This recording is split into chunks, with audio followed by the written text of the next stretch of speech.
so good to see you guys here tonight. We're going into a heat wave in the good old UK, and they sacked the Prime Minister, and everything's really exciting over here.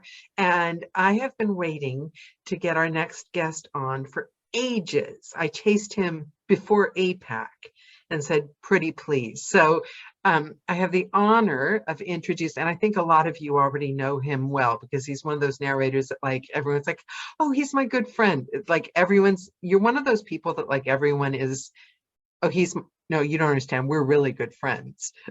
We go way back.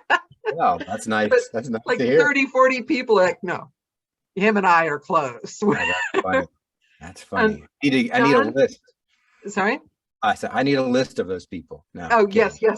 Well, and also, as per usual, we'll be sending you the chat afterwards so you can read it. You guys know the rules. Type question before any questions, so I'll know it's you, and come up with quirky ones. I did warn him. So, John Pirhalla. Yes. Right? Did I say that right? You did. You got it. Nailed it. Okay. Nailed it. 10-year-old John. Oh.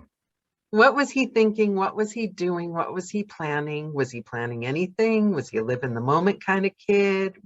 Tell us about 10-year-old John. 10-year-old John. 10-year-old John was in the very, very, very center of a big universe. And he was pretty much the only thing that the reason for all of the other stuff to be existing.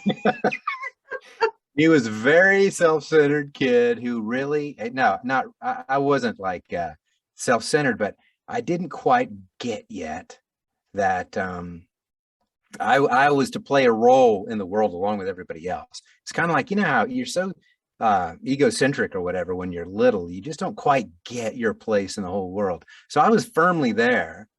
But did you have brothers and sisters? Were you an only child? I did. I had 2 older sisters. And they were quite a bit old. They were 8 and 9 years older than me. Okay. And then, so my folks had me. I was a surprise. Let's just put it that way. And they were. Did they like dote on you a tiny bit? Absolutely, I was totally spoiled. Yes, I was totally spoiled.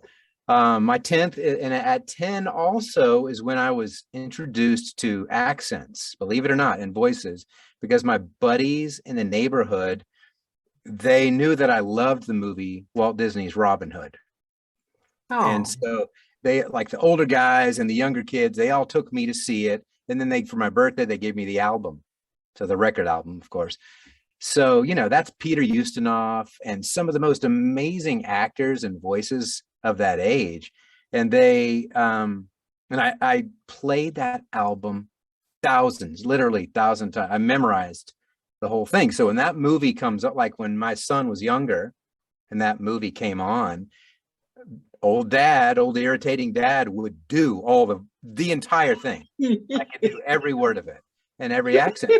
So that's when I learned accents from Peter Ustinov. Who can you get better? Who's a better teacher than that? So were you just, was it long idyllic days playing outside with the neighborhood kids and that kind of thing? That's how I picture you listening to this. Yeah, I did not do homework. I did football, baseball. I did, school was like a tertiary thing. It wasn't important at all. Having fun, making friends, playing sports, and just getting by with my school, with my grades. Were you popular when you got into high school? Were you like? I was. Because you've already got the social bonding, and if you've done the football, you were one of those guys. Yeah, but I was always a smaller guy, so I didn't last long in football. But I was just a nice guy. I was just a really nice guy, and people. Like I always won stuff, like never won smartest or any best dresser, but always nicest, cutest, friendliest, that kind of stuff, And that the friendliest would still go today, probably. I'm a pretty friendly guy. Do you have a lot of friends from school from those days? Have you kept them? They all hate me. No, yeah. No, I do. You know what? It's funny. I talk about this a lot, having friends and how many friends we have when we get older, and what is a friend, and what is a blood friend, or what is a brother friend? These types of things. I have two of the guys I went to, well, three of the guys I was in first grade with, I would still probably call my closest guy friends. They're still in my life. As a matter of fact, I just got a text from one 20 minutes ago. But yeah, that's healthy. That's good. yeah, I mean, okay, I get that online isn't real life. Okay, I get that. Don't lecture me, people. But still, does nobody appreciate the fact that Facebook, you can have like the girl you knew in kindergarten, and if something happens today, I can post it and she can respond, and like the first guy I ever kissed. You know what I mean? It's yeah, like yeah, it keeps you, I think it keeps a timeline through your life. I think it's lovely. Because yeah. before Facebook, all that would just go into the, I mean, do you I, live close to where you grew up though, or have you moved far away? I do now, but not too close. No, I grew up in Atlanta. I grew up in a town called Decatur, which is just outside of Atlanta. So, So I'm Southern accent Atlanta. yeah, absolutely. Well, So I do mean, you, not Southern. Actually, we were kind of the Emory University area. So okay. you had kids there that had accents, and then kids that didn't, or kids that have a slight accent. So it was a mishmash. The further you get outside of Atlanta, the more of the stronger Southern accent comes out. And then if you go west and if you go east, it's different on both sides. So it's like But the in your Southern job, that's accent. perfect because then you have Yeah. the ear, I'm assuming, for the different levels. Yeah. And then if you go all the way up to North Georgia and then into the mountains, you start getting close to North Carolina, South Carolina, Tennessee. They all kind of crowd together. Well, that's where I live now, just south of Asheville in a little town called Brevard, North Carolina. And we have all kinds of accents here, but we're in the mountains. Just a Is it gorgeous. like one of those, is it like one of those towns that when I narrate those books where, the girl meets a guy and they go to the bakery and have the coffee and it's always on Hallmark? And is that one of the towns you Oh, live in? absolutely. Do you have a Absolutely. diner? We have all those types of things. But we've also got some really cool restaurants, like really like funky chefs moved in from someplace. They haven't won the James Beard Award or anything, but they've got a really cool restaurant that's awesome to go into. Amazing music. There's a lot of music in this Western North Carolina area. Because small towns are chic now is the thing. That's the I the love it. sweet spot before they get commercial when they're I love just it. Yeah. chic. I love it. I mean, growing up in Atlanta and seeing Atlanta explode with humans, don't get me wrong, I love humans, but when there's just gabillions of them, Yeah. I don't really, it's not my cup of tea. Brevard, like you're talking about, my wife and I, we parked, this is probably last year, we said, let's go to the movies. So we have a little tiny cinema and we pulled Oh, up that's so literally lovely. in the very front, got a parking spot right next to the ticket booth, got out of our car, took 3 steps, paid, went in and sat, got our candy or whatever, went in and sat down. And then Your we whole came life out and is like you're like a Harlan Coben main protagonist without all the blood and killing and everything. But I mean, it's like it's the part of America that I never necessarily knew, but I always miss. It's the reason I listen to thrillers because, normal American guy makes Mr. Coffee in the morning, goes to the quaint cafe. I love that. They're the good things that remember about my country. yeah, You know what I it's mean? kind of I don't know. It's just that vision you have in your head of like a kind of a Mayberry type thing. I mean, as a matter of fact, we have a restaurant called Mayberry here, but it's a very quiet, quaint town. It's only a few blocks. You can walk it very easily. It's really close to Asheville, so we have breweries all over. We have bears. Like if I have to be careful when I walk down to my booth, that there aren't bears in the driveway. So I always have to, sometimes I'll record at night. I'll have to have my flashlight out, my beam around looking for a possible bear. Why? They're Because great. is your booth is outside your house or something? Is that It is, yeah. So my house is up there. I'm kind of pointing up some stairs. My commute to work in the morning is I come out of my sliding glass door in the back. I walk down my deck steps, And I've got these beautiful stone steps that go down towards the driveway. And then I go down those, and then I take a left and hit my booth, which is it was like a 10 by 10 storage place, hut or whatever, building. And I finished it. I ran electrical to it and insulation, and put a big old portrait window in it. So if I want to do editing or whatever outside the booth, because I'm in my whisper room now, which is inside my booth. So I've got another desk and monitor that looks out onto the mountains on the other side of this wall here. It's so cool, so pretty and quiet. Okay, I'm moving you back a little bit here, because I'm still thinking about young John, the hot footballer, nice to everyone, all the girls are after him, not the best grades in the world. Seemed like you lived life on a day-to-day basis, rather than like, I don't think you did like me and have like a spreadsheet with a plan for you're 80 years old. So when you got to college, what was the game plan?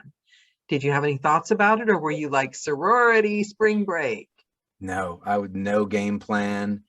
The game plan was, I would have these fantasies when I was, probably 13 or 14, that one day I'll be 22 and I'll be through with school. That's how I thought about it. So when I started in school, I played soccer for my college. So that was my first thought.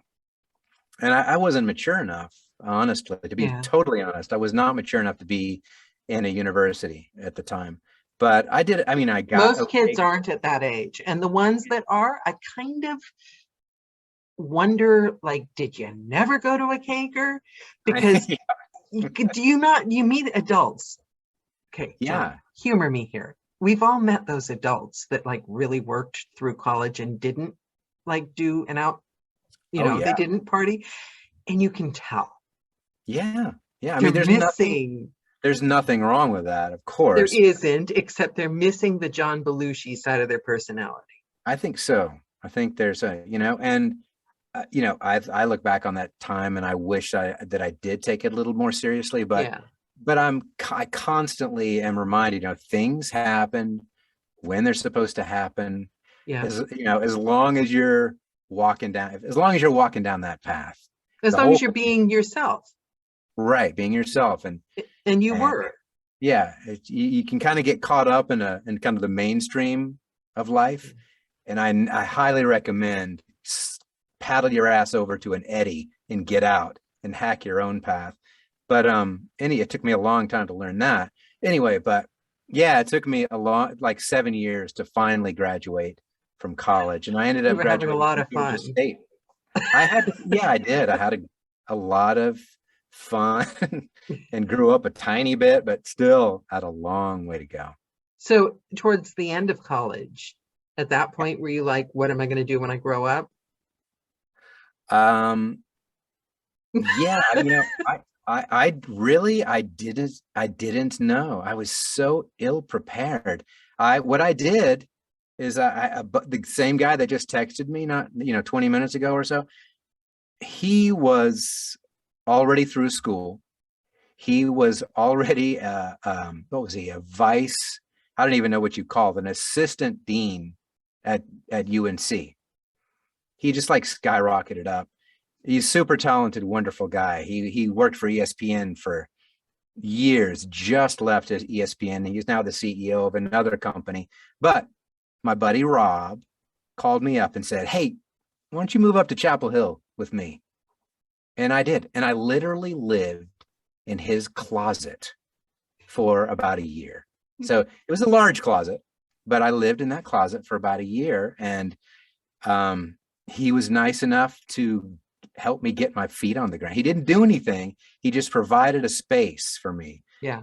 And I didn't even realize it at the time. And I'm not even so sure he did either, but he provided a space for me to get away from everything I knew. Yeah. I have a friend that did that for me. Moved to LA with me. You're crazy to stay in Fresno, California. Moved to LA. Changed my life. I bet. That's a big difference. Fresno to LA.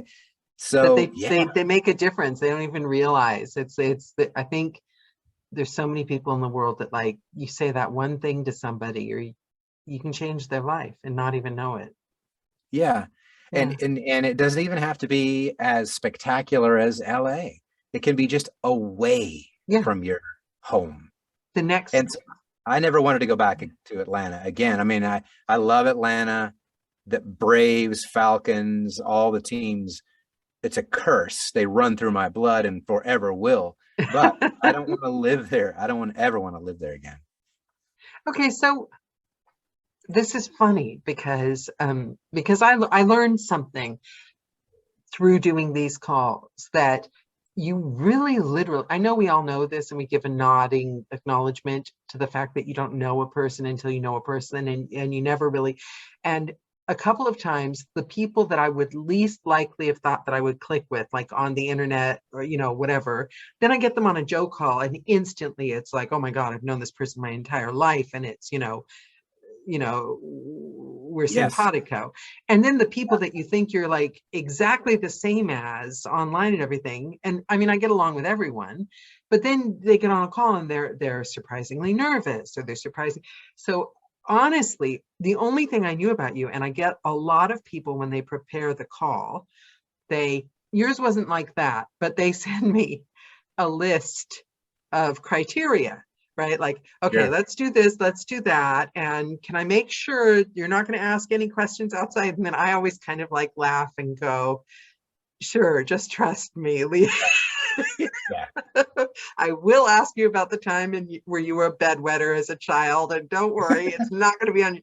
But so you sent, I didn't know you, and you sent just a brief list of, helpful suggestions and very professional, polite. So stupid me, I will never learn 120 something calls. And subconsciously, I didn't even realize it. I thought, he's going to be one of those, okay, I'm nervous and I'm going to and those calls, they're wonderful in the end. They're a challenge, but you do have to be I have to be very cautious not to go right past their comfort zone within the first 5 minutes. And you're like, who's that blonde Owen Wilson hanging out on a surfboard with a kegger? Yeah, no, you almost Totally can't ask me sassy, cool. anything. I can't be embarrassed about anything anymore. I've done too many stupid things that I regret and I can look back and laugh at, thank goodness, So no, But you're a relaxed person. You're like a really relaxed, kind of mellow person. So, and from what you're saying, you've always been a very relaxed person. So did you ever run up to a time in life where you tried to change that, or you tried to be something else? Or did you always just go, nope, this is the way I am? Were you always very confident in yourself? no, I haven't been. I think I am now much more confident in myself, and I'm just relaxed with me. I'm relaxed with my skin. It's not confidence or anything like that. It's just, I am who I am, so I'm just going to be me. And if you like me, cool. If not, that's fine too. But I did not used to be that way. I was very self-conscious and very image conscious, very concerned about what I looked like. And, I probably still am a little bit, all those things, but I didn't, my thing was, when I moved to North Carolina, I got an opportunity for a sales job, and that changed everything for me. This is when you're living in the closet. When I was living in the closet. Well, Exactly, not that closet, but yes, and I was living in the closet, and I met a dude who had a small business, and he wanted to we hit it off. We became fast friends, and he wanted to hire me for his business as a salesperson to go around the country, and it ended up being around the world, selling these just seem so ridiculous, but businesses were very quality and productivity conscious. They are still today, of course, but it was blooming when America was trying to compete with Asia, with Japan and Korea, basically, who had instituted all these amazing quality procedures into their manufacturing. I won't go too far off on this, but he and his father invented this ridiculous magnetic board where you could lift up bars and they would stick to the board magnetically. And it would be this giant board we sold to companies all over the world. And it would say productivity. And it would literally be a board on the end of a line where people could, in an instant, they could look up at the end of their line, the manufacturing line, and see, hey, we've produced 400 units today. That's 20 above our goal. Yes. It was all making productivity visible. Oh, I And get so it. anyway, I went in too far there. Bottom line is, it taught me how to speak in front of gabillions of people and not be nervous, and then have faith in myself that I could do it, and actually be, have faith in my intelligence and my ability to be an adult human in the world. But also sales is one of the scariest, hardest jobs in the entire world.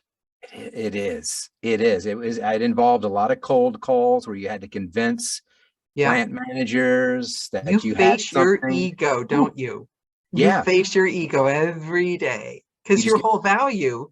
Right. And you're not going to make money unless you make that sale. Now, God, I'm so glad I don't do that anymore. But I'm going to let you lead with the next question. Okay, so you're in sales. At this point, when your friend said, move here with me, you can stay with me. Yeah. What was your mindset? Were you like, oh my God, am I never going to make anything of myself? What the hell? Was this like a dark nights of the soul? Or were you still just like cushioned by, I don't know how bad it can get, so I don't know? I was excited for the opportunity, only excited for the opportunity. I had nothing. I wasn't running away from anything. I was just excited for a fresh start. And I mean, everything also is always wrapped up in a breakup. So I had a long relationship that I had broken away from, or she broke away from me, bless her heart. And she made the right decision there. But it ended up being that I learned a lot from that breakup. And I was able to kind of rebound in a great way, a real healthy way. And then this was at the very end of all that rebound, was my buddy saying, hey, come up here. I was ready for it. And it was almost like a divine thing. It was crazy. So, but I went up there. I'm thinking of the time when the friend said, move to LA. I put an ad, you know how they have the yellow page or the papers, I said free furniture to anyone that wants to pick it up, or I think I charged like £5. I had a live-in boyfriend, and he was off, probably cheating on me. And so I sold all the furniture, and I put a note on the door.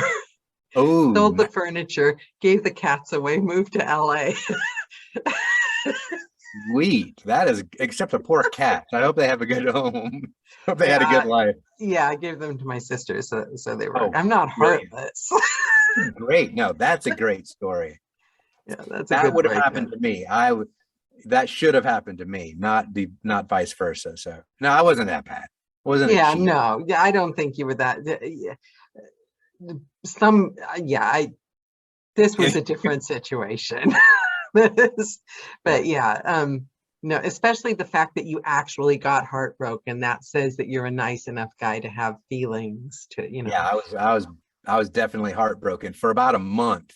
And then I was like, yes, oh my God, I'm so glad that happened. Totally. That's it. That's how I felt, because it was just like I was reborn after that. But gosh, that was so long ago. Lord have mercy. Let's bring me into my 30s, okay? But we're talking, but it's that same thing about Facebook and the kindergarten friends and the best friends. We're still, it's a loop. I mean, can you tell I do too much time travel? It's a loop. That time really isn't anything, is it? Because you're the same person. And I find that we're all the same person that we were around 10. I don't know. I don't know. My wife and I had an amazing conversation today about that.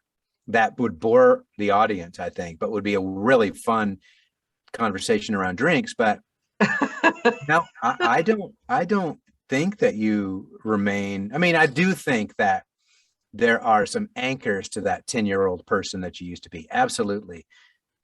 But hopefully there are new, new parts of you that are, new See, parts. You've ventured into new areas, and I don't want to even use the word grown, but you've ventured into new areas of yourself. experience isn't rounded out, but I think that at the core of everyone is a dream. I'm one of those people. At the core of everyone is a dream. The dream is there when you're around 10, the things that you love and how you react to life. Passionate, angry, temper tantrums, stubborn, shy, afraid. And I think that core stays. And you spend Yeah. your life refining it and shining it and buffering it and losing track of it because other people tell you it's bad. And if you're lucky, as soon as you're old and ugly, you start to find your way back to it. I like that theory. I liked it because the 10-year-old question, people's eyes light up when they remember that time. That's a great question. And I had never expected that you would ask me that. I had no idea what you were going to ask me, but I think you'd enjoy talking to my wife. She is, Where'd you meet your wife? we met in Atlanta. When I moved back to Atlanta for a short time, and I became friends with her brother and his girlfriend and their group.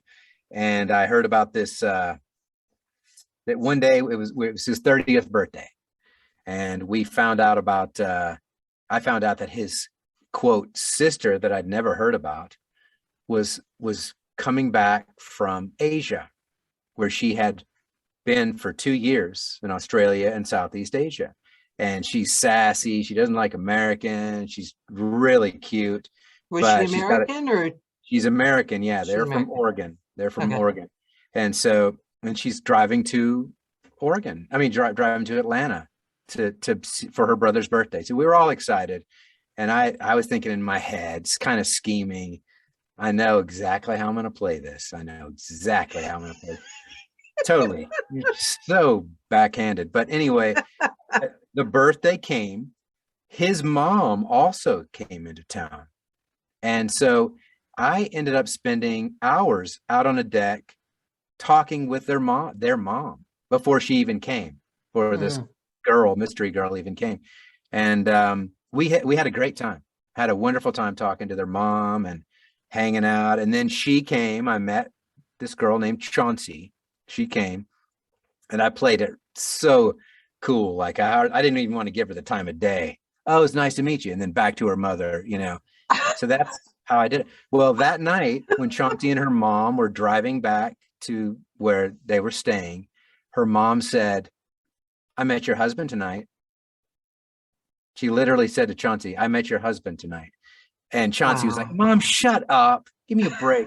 Well, within a year, we became friends. And then within a year. But how did you claw back from being, you say cool, I say mean. How did you claw back from, did you just call her up and ask her on a date? No. She was just as mean. She was just as standoffish to me. Okay. So I knew that was going to happen. So I didn't want to give her the time of day. Let me relight myself here. Okay. I knew that she was going to be the same way. I just knew it. But was it secretly love at first sight anyway? She was hot. I was very interested, and she was sassy, and she was smoking, so it was great. It was great. I'm not a smoker. She is no longer a smoker, but we got to be friends slowly, the right way over the course of the next year.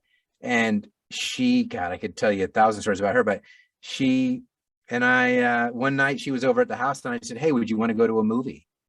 And we went to see Rounders with Matt Damon and I've never seen that. Was it good? It was fun. Yeah. The guy Ed Norton was in it. Ed Norton and Matt. Oh, okay. And but I just remember that's just a mile marker for us, because we never slept apart after that. I mean, we basically were together from then on.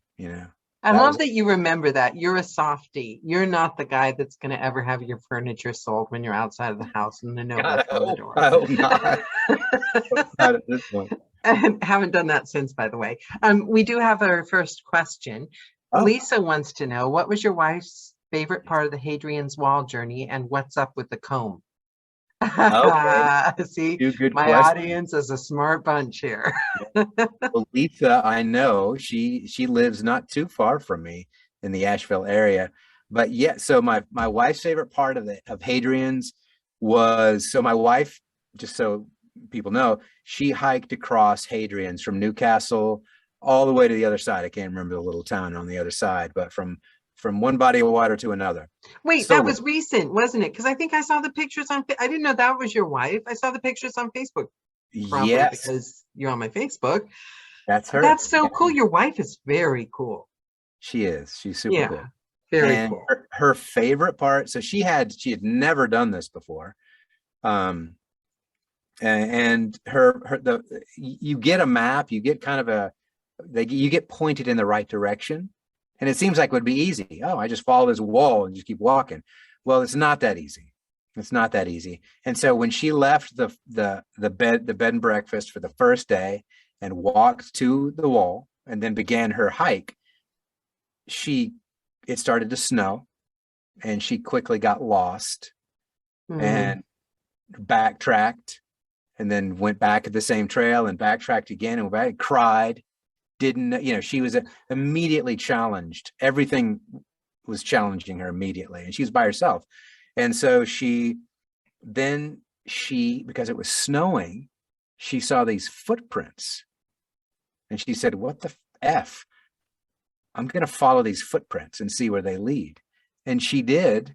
And it took her back to the path where she was supposed to go. And she didn't ever have any trouble again. But it was brutal. That was a really hard, it was testing everything about her. Our That's kind of a son. life lesson, isn't it? Absolutely. Absolutely. I mean, that's like a Neil Gaiman opening paragraph to a novel or something. But Let go, have faith, keep your eyes open around you. You'll see the path you need to take. absolutely. Yeah. I Yeah. love that. It was very cool, very powerful for her. And that was the hardest day for sure for her. And the comb. Oh, yeah. I'm looking at Lisa's still picture, big Cheshire grin. So this tiny comb is a nasal hair comb. No, this is a gag gift by some of my super good friends that are other narrators that make fun of my hair is usually giganto because it's just I get up, throw some water in it, get in the booth and start recording. So my hair is like humongo, but so they have fun with me. How did you become an audiobook narrator? Were you an actor first? No. It's literally, this is a true story. My wife and Neil Gaiman. And I need to hear, but do you actually really know Neil Gaiman, or are you just joking? Only in my fantasy mind do I know him. And we're best friends there. We're really close. Really close. So tell us the story. So back to Robin Hood. That's when I knew, doing those voices, I knew that I could do those voices. And so I did those silly voices my whole life. So, and I'm going to give you just real quick, timestamps. So the next timestamp is reading to my son out loud every night in bed. So our son slept with us. We had a big king and a twin, and we just jammed all those beds together. So my son basically slept with us for a good portion of his early years. And every single night I read out loud. And it was anything from The Hobbit, the Fellowship of the Rings, to crazy books that, warriors, all about cats who were warriors and they were brothers and sisters and killed each other. Ken guesses what your son's going to become when he grows up. I have no idea. No, he's very different than me. He is. Is he? Yeah. So I read to him out loud, and I'm telling, he's like, I want to say 7-10 years of Wow. almost every single night reading out loud. And before that, I was a mega audiobook addict. I still am. I cannot go to bed, and this is so bad, without an earbud in my ear. Yeah, I do that too. And I'm And I have to listening to listen to a something. thriller or I cannot go to sleep. So for me, it used to be Simon Preble. Like I love uh, Jonathan Strange and Mr. Norrell. If anybody Oh, has, okay. Okay, that's if you pretty ever good. not read it or listen to it, it's a masterpiece in audiobook. And then I listen to Ray Porter Yeah. all the freaking time because he does kind of my genre. He's kind of more of my style than a lot of people. Mm. Um, but I listen to those guys a lot. But I was addicted. And so I had this ear for, man, that's how you say a sentence. I was really into saying a sentence the way it was meant to be written. Like a writer, a beautiful sentence, a writer puts a lot of effort into it and they Mm. think about it, and it might not work the first time and then it might work the second time, but it's almost poetry. And Mm. so I think, and I don't look at every sentence like this, but I love to practice the art of reading a sentence the That way it the author. exists. It Yeah, exists. It exists from their head to the universe. It's a thing. It's like their characters. It's a exactly. real thing. And our job is to just identify it Right. and but get out of the way and put it there. It's Now, it's and it's you can write, you can overdo it just like anything yeah, else. You can milk the shit out of it and you've overdone it. Or you can undermilk it and you're not going to get any milk, or you can say it just right. It's that yeah. Goldilocks. The way it is. The Right. like Yeah. I've been challenging myself. It's so fun. I love that interpretation of it because I hadn't realized it's been driving me crazy in the booth because when you read a book, you hear it the way it is. Right. And when I'm narrating now, I'm really working all the time now, like it's on my mind. What is the way it is without anything else, without Yeah. me? Right. Right. Yeah. And yeah, and you're I've done a lot of horror and a lot of sci-fi, but blah blah blah. But when you read horror, you it's great practice because it's great practice for thrillers or for sci-fi or for anything because, and you could probably say this for any genre, but you get practiced at building suspense. If it's a well written horror book, you get practice at building suspense slowly and subtly because you don't even realize that you're tightening all the threads until all of a sudden all the freaking threads are tight Yeah. and you're Yeah. there. And there's that all of a sudden that thing behind you that the character didn't notice until just that moment. So that I love that. To me, I love that's that just too. Because you don't want magical. 8 hours of just screaming. Right, right, So, right. but, Yeah. but so you've been reading stories, you've been listening to it. So what about the Oh, leap? sorry. I get off on things. No, I'm Um, fast. No, I'm fast. And also the best calls are the ones that go around and around in loops. Because that's how we think, isn't it? Nobody goes from point A to point B. Absolutely. Yeah, I don't for Okay. sure. So I had I'd always wanted to be a narrator and I did not know how, nor did I have the confidence to knock on somebody's door and find out how. I was just always that guy that just waited for somebody to come into my door and say, "Hey, you want to do this?" So I was really lucky. That happened a lot, but not with audiobooks. So with audio, Chauncey, my wife, she read about ACX I and love told you. me You guys are like my new favorite power couple. she's pretty cool. So she read about ACX and told me about it, constantly prodding me. Bless her heart, man, constantly prodding me. Anyway, And what were you doing at the time? Were you doing sales at the time? Were you in between careers? Were you? you do not want to ask me that because it's going to lead us off into another topic. Oh no, now I have to know. I was clam farming. Oh, that's kind of manly, It's man. freaking clamming farms. Oh, don't do it. Did I you don't stink recommend it. every night when you came home from work? Probably, but I didn't. So I was, yeah, Now I understand why Chauncey was saying audiobooks. yeah, yeah, exactly. No, I was for years in web design and marketing, business marketing online, master of getting you ranked #1, blah, blah, blah. I did that up until I was absolutely sick of it. Went into clam farming for 3 years, uh, learned a lot. I want to just take any positive I can from it, but it I think sucked. it's really cool. I'd be There was bragging a about that. lot. Do you put Yeah, that on your like your profile on Ahab and everything? I would. I do. Actually, lately I've kind of deleted a lot of my Ahab profile, but not all of it. But anyway, um, just a lot of that stuff, background stuff. But no, so I did that for a while, and there was a lot of amazing stuff that I learned and saw. And but then I got a job offer when I quit that right away. And then ACX came up again. And then my wife, I love Neil Gaiman. I mean, he's one of my favorite writers. And not only that, one of my favorite narrators. This Mm. guy's he's Yeah, because he's he's good. narrating his own. He understands the art, and he's a Mm. wonderful storyteller. So I've seen him live telling stories. But before I saw him live, my wife found out. I keep bringing Chance up, but my wife found out where he was gonna be before he was going to go on stage. She found out he was going to go to a bar, this cool bar in Charleston. There's this under giant oak trees. It was like a courtyard, and Neil Gaiman was going to be there.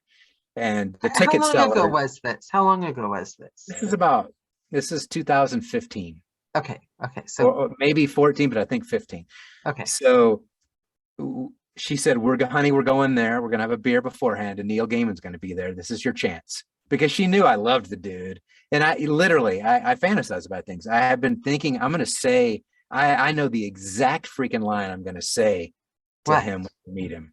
What were It's, you gonna say? I'm going to butcher it again, but it's something like, I listen to your voice at night in bed more than I do my wife's. Okay. That was going to be the freaking hilarious line that was going to make us best friends forever. Me and Neil's going to laugh. That Hug. or a Yeah, restraining we're going order. to be writing books together because I wanted to write too. I still do. But anyway, so we go to the bar and Neil's there. Neil comes in later, walks through I don't know if you know Charleston, but Charleston, we were there for years and lived there. It has a lot of very cool outside old courtyards under trees, just lit up with Italian wedding lights, whatever, and they serve coffee or beer, whatever. Anyway, Neil walks in. Johnson and I are having a beer, and he comes in and he's immediately flooded with all these cute girls. I mean, and he's a really sweet guy. He's married again. He's married. But if there's like 20 blondes surrounding him and then you walk up and say, I listened to Yeah, you instead of my wife in bed at night, probably not the totally, yeah, impact you were planning on having. exactly. So I'm not competing with that. You kidding me? I'm not going up to say my line there. So anyway, uh, I delayed and delayed and delayed, and finally, Neil, they start to dissipate, and Neil with one of his other storyteller guys, I can hear them. That he's, you know what? Let's head back to the stage. We probably need to set up. So I'm thinking, oh shit, he's leaving. I'm not going to get the chance. It wasn't meant to be. Well, he walks through the gate, and Chauncey, my wife, says, "Honey, come on, are you serious?" And she I love she goes, Chauncey. "I didn't say." I'm like, "Honey, just ease, calm down." She goes, "Neil!"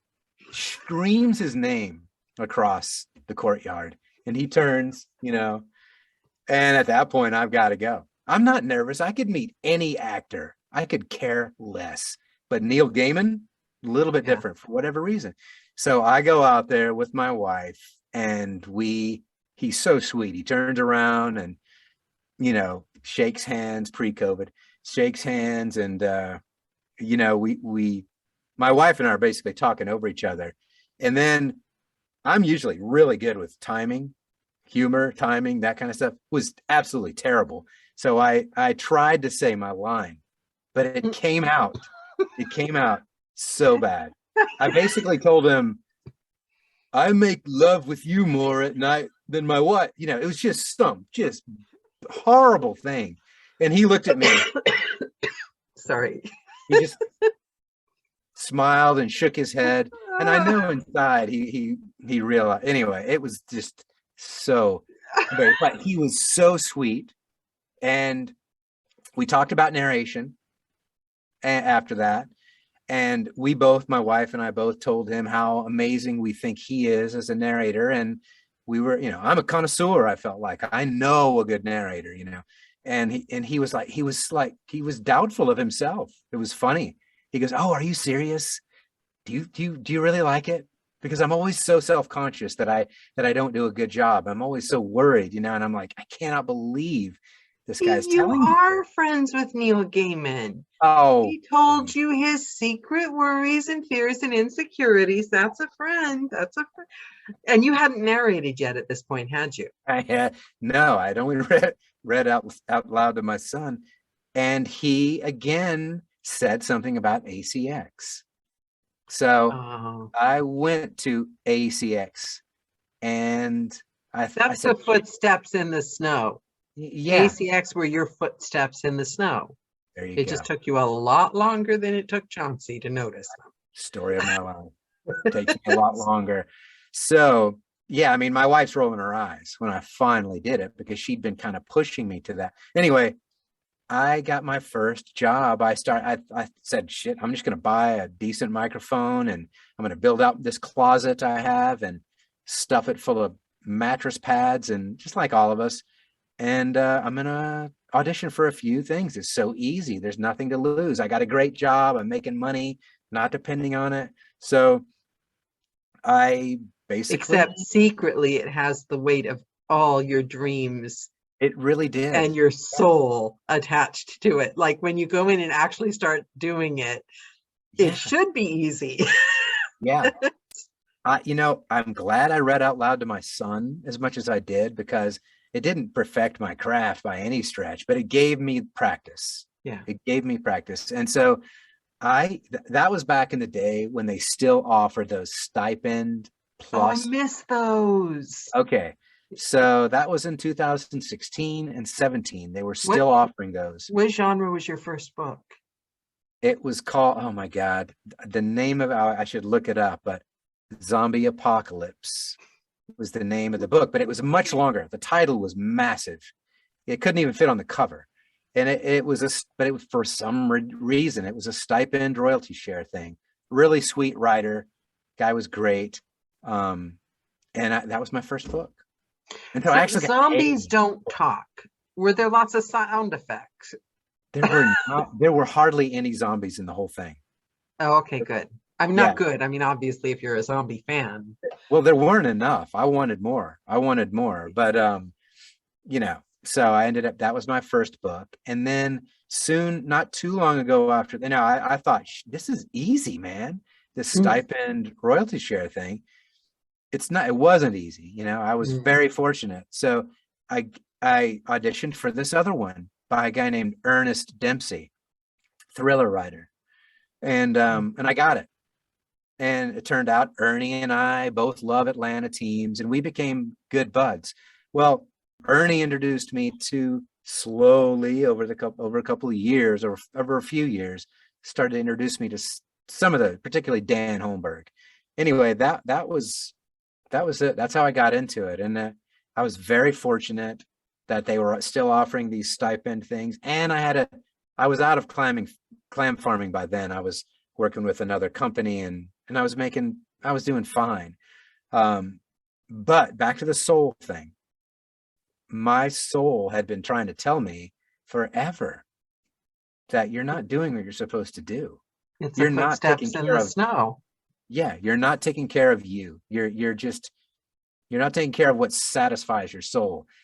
And as soon as I started recording, that's it. I could feel it. I mean, it felt like my soul was saying, okay, dumbass, there you go. Do you know what the weird thing is also is And as I said, I don't know you, but I mean, we're all aware of each other in this world, right? And I just, it feels like you've just like been doing this like 20 something years, like you're one of those narrators because you found your place. You've I just got taken really, the place that you already owned years ago. You just stepped into it, haven't you? I can't tell you how perfectly worded that was, because as soon as a friend of ours, our acupuncturist, she after a treatment, yeah, seriously, one I'm day so she, picturing your town like the Gilmore Girls, the quirky she characters. oh yeah, no, she we were sitting down and talking after. This is actually back in Charleston, and she said to me, she said, would you stop saying you want to be a narrator? Stop saying that. Say you are a narrator. And as soon as you do that, your body will feel the difference. And I was like, I went home from that like, gosh, that was so such an epiphany to me for some reason. And but she was right. And immediately when I started to do that, you're right. You nailed it. I felt like I had a warm, cozy blanket on, snowing outside, and I'm sitting in front of a fire. I felt Because completely at home. it's who you really, because when it is my whole life, nothing fit. I was like, I'm not this, I'm not that. I was like ashamed. I was really ashamed of my last company. Greenpeace was striking outside it every day. So like Wow. really ashamed of my Wow. last company. But I sold out to get by, acted when I could. And I would say I'm an actress, but I always felt like a fake because I had to have like a job to pay the rent while I was being an actress. And, I'm this, but there was always conditions. But then Yeah. when I became a narrator, I think 3 books in, one day I woke up and I said, I'm a narrator. And it was just like, and I told and I live in the UK, they don't care. Nobody even knows. Half the people here are like, what? Most of What the is time, an audiobook? Yeah. yeah, they don't understand you. They don't care. It's like this weird American.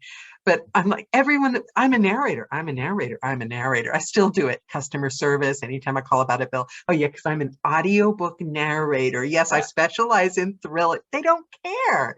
But I love saying that too. I it's who you absolutely, are, isn't it? It's yeah. right. You finally have a word for your soul. Yeah. I mean, sometimes I'll throw the word actor in there too, Yeah. if I want to spice it up a little bit with a little pepper on the narrator. But yeah, no, I totally, yeah. And it's something happened. And the day that I left that company that I worked for, um, and I was officially a narrator, I'm swimming now, man. This is Hmm. it.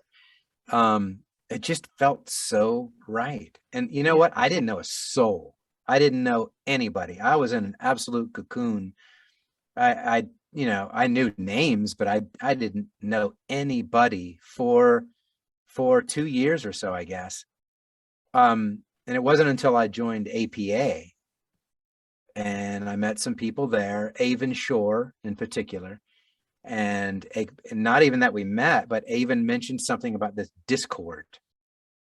Yeah, Avon is like So a lot of people's first friend as an audiobook narrator. And she doesn't even realize it. She thinks of herself as an introvert. She doesn't like get it that she like networks people. She like literally doesn't, she wouldn't believe it if we told her that. no, She thinks I, she's like an introvert that doesn't. I think she thinks she gets it a little bit more now, but no, Avon is special. She's really special, Yeah. because she is Avon, Mhm. and she's not going to be anybody else for you. She's going to be her, and Yeah. I totally love that about her. And so she led me to Discord, where then I became more of a friend to her. She's one of the people pretty much every day. Avon and I, where it's like a running track. We Yeah. narrate every day, and we each know each other's goals, and we post our times. So we may not chat much, every once in a while a goofy thing or a goofy gif or whatever, but Your we time's like, oh, I've done this many finished hours today. minutes. So we might post, like this morning I got up and she was already at 59 minutes, and I'm like, WTF? What's going on here? That kind of crap. Just Yeah. stuff. It's So we live in this bubble, I think of my booth here as as soon as I close that door, I'm in space. If I'm doing science fiction, oh, I'm really in space, but I leave the planet, I'm in this cocoon or bubble. I'm by myself. And so Discord for me provided an opportunity to not be totally by myself. That doesn't necessarily mean narrating live. Yeah. That can just mean I'm a presence. I'm online. I'm there. I may not be narrating live, but you're part of that group, aren't you? Together. I think something special happened with a specific group on Discord, and you're part of that group, and Chris and all that. Something special happened, whereas I think you were all there at a time that you all needed each other, because from hearing people talking about it that are part of that group, there is like a strength in kinship that you're not going to find other places. And I think that it's just one of those things where the stars aligned and this group of people all found what they were looking for in this one place. I mean, because the friendship, the way they talk about the friendships, I'm not going to start naming all I know all the people, but I know the minute I name all the people, I'll leave the one person out that maybe I wasn't aware of, and then that'll offend someone. But there is a group, and you're part of it. Well, that's why I mentioned Avon's name, but I don't want to say anybody else's name. But yes, we're all good friends, and we've kind of everybody's hit the ropes with each other. Basically, we've helped each other when need be, or some have seen more success, some have seen less success. It doesn't matter. So the friendship is still there. But I mean, the thing about Discord or any kind of virtual thing, to me, there's something special about it, especially for narrators. I know Pana is trying to do something with Discord, and I hope that I'm sure they'll be successful at it, but it's more just everybody thinks it's all about narrating live online, and it's just not that. You can do that, and that can be wonderful if that's your thing. And sometimes it is my thing. Sometimes I like to do it, but it gives me, like I said, it gives you a friend that you is out there. They may be virtual, but they're actually a flesh and blood person. They may be in Nova Scotia or Switzerland or LA, but they're out there and they're with you. They're right in the trench beside you.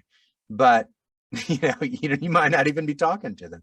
It's cool. It's a neat thing and a very solitudinous job, It's funny because I have until tonight, I never put this together. And I know this won't be popular and maybe it will trigger people, but just remember the big trigger warning that's constantly on my forehead at all times if you tend to be susceptible to triggers. I have a long diet history and I struggle with it. It's like a thing with me. And you get that the world knows that it's irrelevant and stupid and superficial and just get over it. But I have an accountability partner that I met online who also has the same thinking as I do and has gone through the same ups and downs and mental battle that I go through. And the same, we're going to try this, we're going to try that. And it's funny, it's the way you said that, because the worst of the worst, when I'm really down or having a really bad time or really determined to change something or feel like I have a success, I go straight to this accountability partner and we probably message way too much. And most of the time we are more partners in crime than, we've gained weight since becoming accountability partners, put it that way. But it has been cookie recipes. Yeah. Pretty much bad influences. But having another human being that I don't necessarily want someone that doesn't get it. Or that knows the right way. Yes, there's time for coaches and things I don't want to be lectured. Sometimes I just want to be able to bitch. Or tell somebody how horrible it is and not have them tell me that I need to be positive. Totally. And sometimes you just need to be, sometimes my role, shut the hell up and just listen. Yeah. And just say, I'm sorry. Oh gosh, I feel it. I feel for you. Sorry. And when there's trust like that, You Yeah. know the right time to say shut up and the right time to not say anything and the right time to post a picture of a bag of crisps. You know the right time. Yeah. You know what I mean? And that's how I imagine the Discord guys. I think it's I don't want to forget, I don't want to digress. We did have a quirky question from Sean. Yeah. Favorite local craft beer? Oh gosh, that's so hard. There's so many good ones, and I love beer. Doesn't it taste like weed, that crafty stuff? No, not, I mean, some of it can, but The no, absolutely not. No, but I've actually had good hemp beer before, even though hemp is not marijuana. But yeah, I've had some good But it hemp has beer. that bitter taste. Does it have that bitter taste to it? It just depends, a craft beer can be any beer. It can be a Yeah. pilsner, or a lager, which are very light, or it can be a strong IPA or a double or triple IPA, which is strong and yes, has kind of a bitter taste, very cool history. Or it can be a very dark beer that there's a billion different kinds of, but I there's like so many breweries Michelob. here. Do you remember the bottles of Michelob in America? I went back. I was so gutted they don't do them anymore. They do some low carb weird stuff. Oh, they don't do the regular Michelob anymore? No, I don't think so. They only do All ultra. that ultra? Low Man. carb beer. You know what What? that Michelob Ultra sounds like? It sounds like it's a combination beer and condom, doesn't it?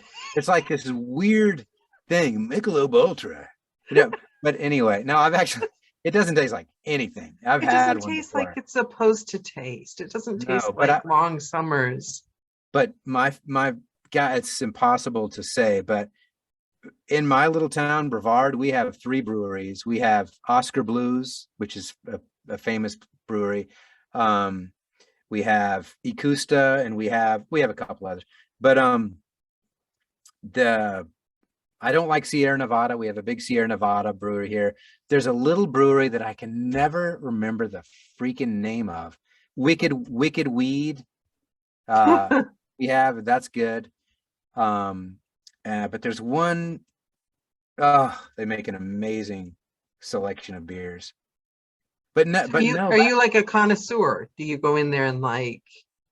I'm not I wouldn't say I'm a connoisseur, but no, I mean, I like the kind of beers that I make. In Brevard, we have a little place, a dude that I know makes the beer. It's called Noble House Brewery.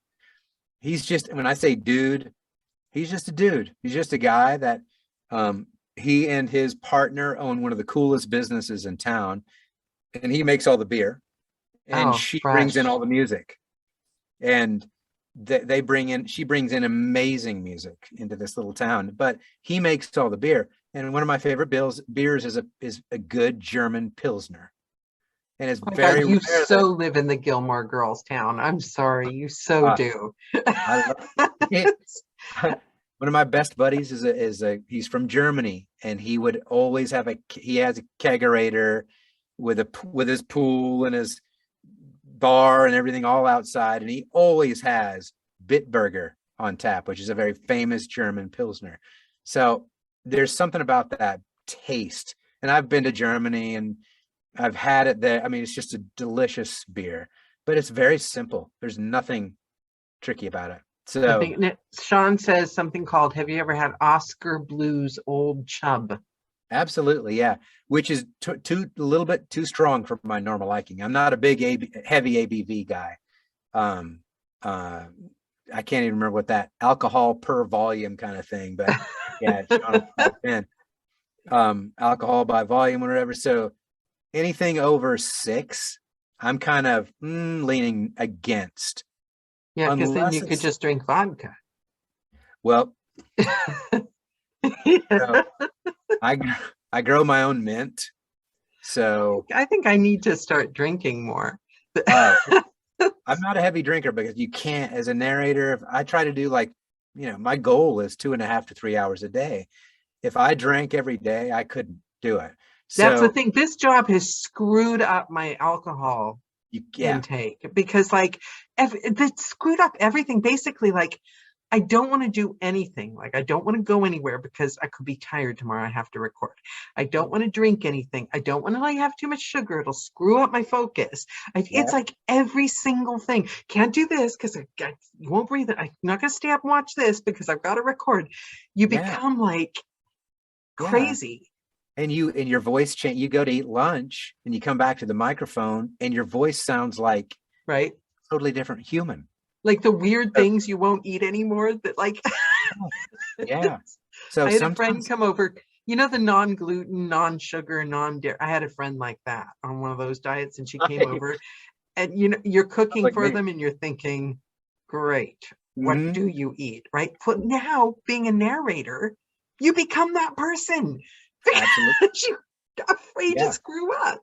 No, I gotta steer clear of the gluten if I can. Steer clear of the sugar. In this drink, a mojito, that's a lot of sugar in that. So I'm done. I'm probably done narrating for the day. But I did a bunch early on because I knew we were going to have our conversation today. But no, you have to just. But the thing is, I love cocktails. I love the history of it. Like when I learn about a certain kind of drink, where it came from, who invented it, what year it was in, you know, did the recipe formulate in, all those kind of things, just totally. And then the chemistry of making it. I absolutely love that. Like our buddy over in Speakeasy. I'm always fascinated by what he's going to drink. Typical of my poor memory, I can't remember his name. Rich. But Rich. Yeah, and it's the pure pleasure of it. It's something that is just all about the pleasure. Let's appeal to all your senses. Let's put a little umbrella in the top of it. I think life should have a little umbrella in the top of it and knock you out flat. I think that's like the perfect metaphor. Oh, I can't forget. Okay, final question before we depart. And this is a doozy, so you ready? If you were in, thank you, Kim. You never let me down. Thank you, Lisa. There's one word I cannot remember. Like the one word you cannot pronounce. Ironically, because it's one of my favorite genres, horror. I cannot say it. I cannot say it. Horror. Horror. I don't know how to say it. I say capsule. If you were in school, sometimes they dig a time capsule, right? And 60 years in the future, somebody will open it up and it'll class of 2022, you know, Cup of Joe class of 2022. What would John like to leave in that capsule?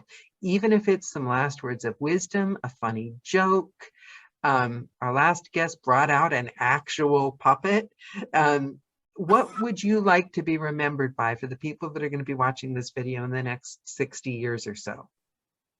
That is such a hard question, because I'm the type of person that really likes to give a great answer. But I mean, you know what? I don't know. You know, gosh.